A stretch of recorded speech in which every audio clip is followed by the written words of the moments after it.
25 question, जो कि आज का हमारा टॉपिक है भारत के राष्ट्रीय प्रतीक। तो दोस्तों यहाँ से भी कभी कभी एग्जाम में क्वेश्चन पूछ लिए जाते हैं। तो दोस्तों आपके लिए ये 25 क्वेश्चन देखना बहुत जरूरी है, क्योंकि यहाँ से कभी कभी इस प्रकार क्वेश्चन पूछ लिए जाते हैं, जैसे कि भारत का राष्ट्रीय गान सर्वप्रथम कहाँ गाया गया था, या भारत का राष्ट्रीय गीत के रचयिता कौन है। तो इस प्रकार क्वेश्चन पूछ लिए जाते हैं, तो आपको इसके बारे में पता होना चाहिए। तो इसलिए वीडियो को बिना स्किप वीडियो शुरू करते हैं।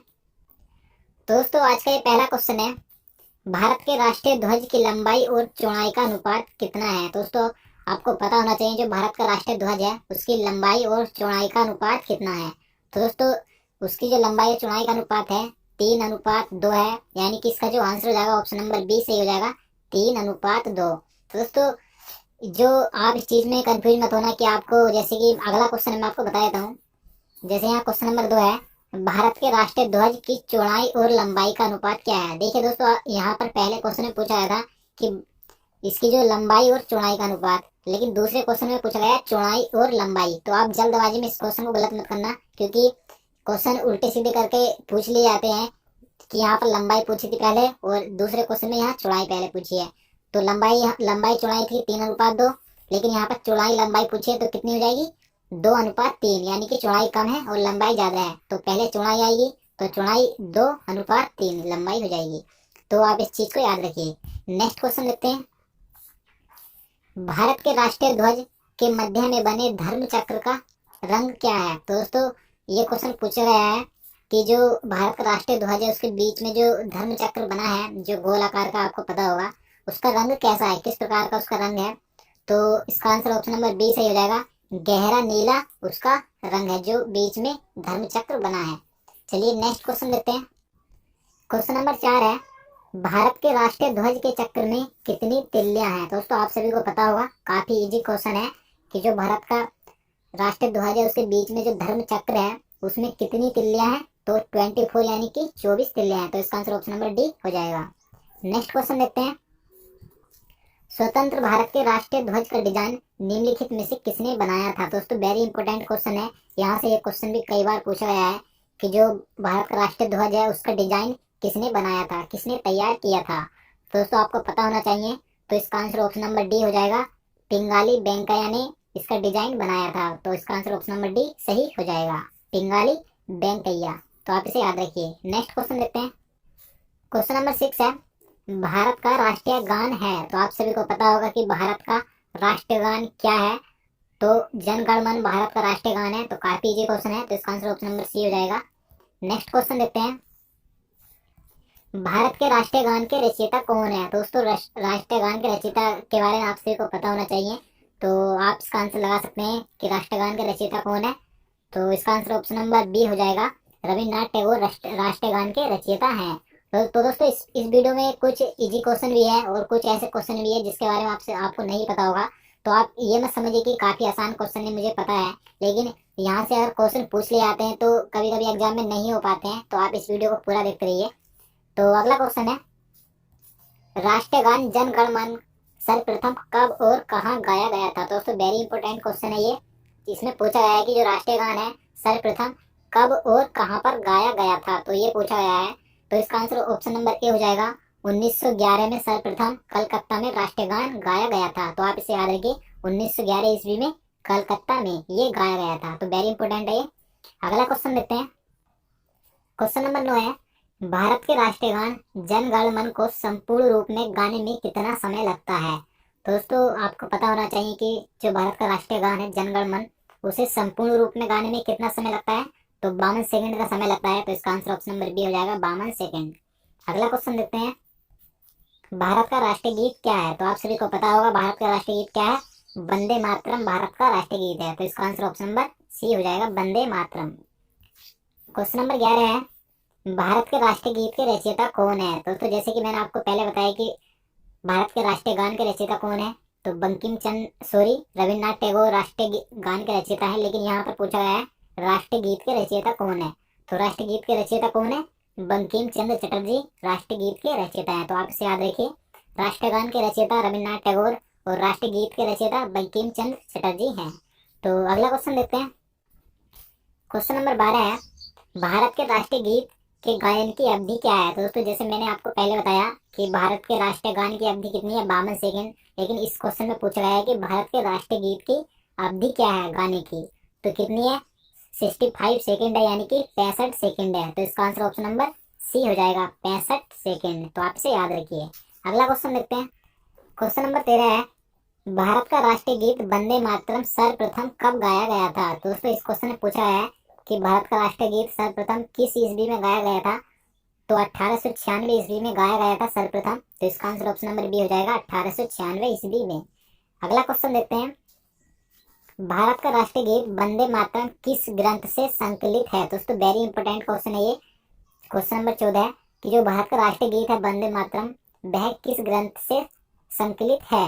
तो इसका आंसर ऑप्शन नंबर डी हो जाएगा, आनंद मठ में इसका संकलन किया गया है राष्ट्रीय गीत वंदे मातरम का। तो इसका आंसर ऑप्शन नंबर डी हो जाएगा, आनंद मठ। अगला क्वेश्चन देखते हैं।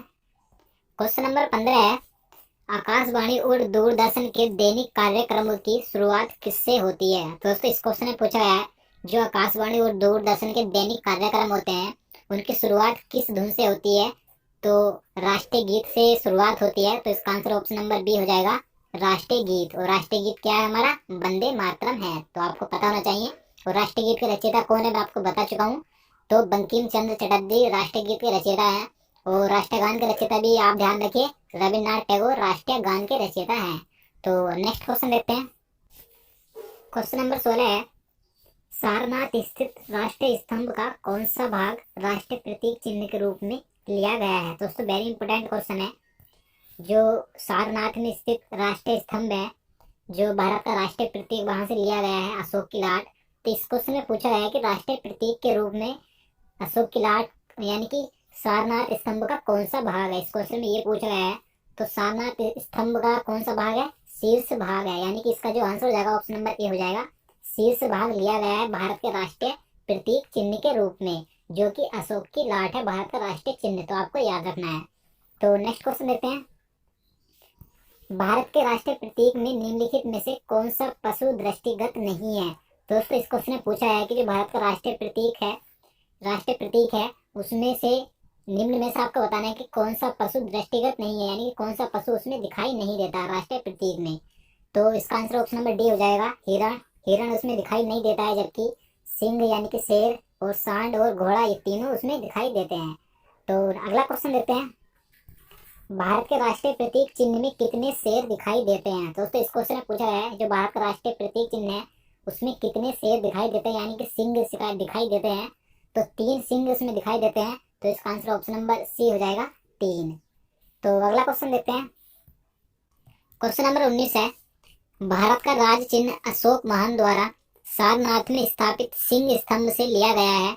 इस राज चिन्ह के मूल स्तंभ में कितने सिंह हैं। तो दोस्तों इस क्वेश्चन में पूछा गया है कि इसमें कुल कितने सिंह हैं। तो 4 हैं। तो इसका आंसर ऑप्शन नंबर सी हो जाएगा। और मैं आपको बता दूं कि इससे पहले जो मैंने क्वेश्चन आपको बताया है कि भारत के राष्ट्रीय प्रतीक चिन्ह में कितने शेर दिखाई देते हैं, तो यहाँ पर पूछा है कि कितने शेर यानी कि सिंह दिखाई देते हैं। तो दिखाई देने की बात आती है तो 3 दिखाई देते हैं, लेकिन मूल रूप से कितने हैं स्तंभ में, 4 सिंह हैं, यानी कि 4 शेर हैं। तो आप इसे याद रखिए। नेक्स्ट क्वेश्चन देखते हैं। क्वेश्चन नंबर 20 है, भारत के राष्ट्रीय संबंध के रूप में किस संबंध को मान्यता दी गई है। दोस्तों भारत पूछा है कि भारत का राष्ट्रीय संबंध कौन सा है जिसे संबंध के रूप में मान्यता दी गई है। तो इसका आंसर ऑप्शन नंबर बी हो जाएगा, शक संबंध को मान्यता दी गई है राष्ट्रीय संबंध के रूप में। तो इसका आंसर ऑप्शन नंबर बी हो जाएगा, शक संबंध। नेक्स्ट क्वेश्चन देखते हैं। क्वेश्चन नंबर 21 है, शक संबंध पर आधारित राष्ट्रीय पंचांग प्रथम मास होता है। तो दोस्तों इस क्वेश्चन में आपको बताना है कि शक संबंध पर आधारित जो राष्ट्रीय पंचांग है उसका प्रथम महीना कौन सा होता है। तो चैत्र का महीना होता है प्रथम। तो इसका आंसर ऑप्शन नंबर ए हो जाएगा, चैत्र। अगला क्वेश्चन है, शक संबंध पर आधारित राष्ट्रीय पंचांग का अंतिम मास होता है। तो दोस्तों इस क्वेश्चन में अब आपको अंतिम महीना बताना है कि शक संबंध पर जो आधारित राष्ट्रीय पंचांग है उसका अंतिम महीना कौन सा होता है। तो फाल्गुन अंतिम महीना होता है। तो इसका आंसर ऑप्शन नंबर डी हो जाएगा, और प्रथम चैत्र का होता है। तो आप इसे याद रखिए। अगला क्वेश्चन है, क्वेश्चन नंबर 23 है, भारत का राष्ट्रीय पशु क्या है। तो आप सभी को पता होगा, वेरी इजी क्वेश्चन है ये।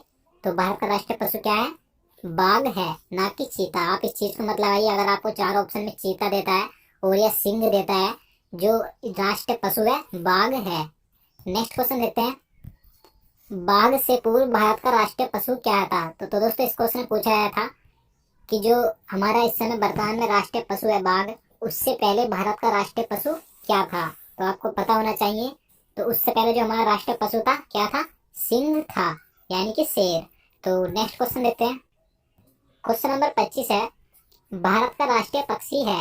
तो आप सभी को पता होगा भारत का राष्ट्रीय पक्षी क्या है? मयूर, यानी कि मोर है। तो इसका आंसर क्या हो जाएगा? ऑप्शन नंबर ए हो जाएगा, मयूर। तो आज का लास्ट क्वेश्चन है 26, भारत का राष्ट्रीय आदर्श वाक्य क्या है? दोस्तों वेरी इंपॉर्टेंट क्वेश्चन है ये भी, कि भारत का जो राष्ट्रीय आदर्श वाक्य है क्या है? तो कई बार पूछा गया है ये क्वेश्चन भी, तो आपको पता होना चाहिए। तो सत्यमेव जयते भारत का राष्ट्रीय आदर्श वाक्य है। तो इसका आंसर क्या हो जाएगा? ऑप्शन नंबर ए हो जाएगा, सत्यमेव जयते। तो दोस्तों यही थे जितने क्वेश्चन आज मैं आपके लिए लेकर आया था। उम्मीद करता हूँ आपको वीडियो पसंद आया होगा। तो दोस्तों अगर आप इसी तरह के और आगे वीडियो चाहते हैं तो हमारे चैनल को जरूर सब्सक्राइब करें, साथ ही में उसके साइड में जो बेल आइकन है उसे जरूर दबाएं। तो दोस्तों मिलते हैं नेक्स्ट वीडियो में, तब तक